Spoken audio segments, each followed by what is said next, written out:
A pregnant teenager has been shot and killed after she was apparently lured from her home. On Saturday night, Khanya Msuthu, 18, was inside her Delft home when a youngster outside called her name at around 7 p.m. The Maisie, who was 8 months pregnant, told her mom that she would be right back, but minutes later she was murdered in cold blood. The matriculant from Leiden High School died in someone else's house as she was trying to run away from the shooter. Delft Community Policing Forum, CPF, Charles George says the girl's boyfriend was shot and killed last month, and she was a witness to his murder.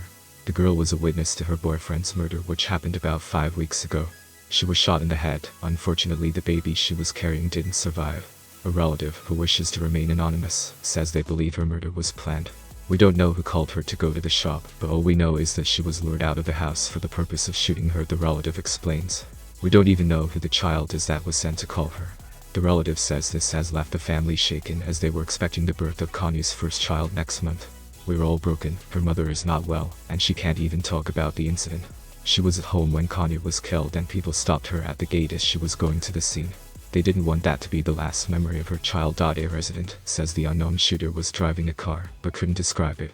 The person shot the first time and Khanya ran into someone's house, he says. The suspect followed her into the house. When the man from that house stood in front of him, the suspect, he showed him the gun, and then went into the toilet where she was hiding and shot her in the head. She was alive for a few minutes before she died. SAP's Andre Trott says no one has been arrested for the shooting. On Saturday at around 7:40 p.m., an 18-year-old female was shot and killed at a residence in N2 Gateway, Delft, he says. The circumstances are being investigated and an arrest is yet to be made.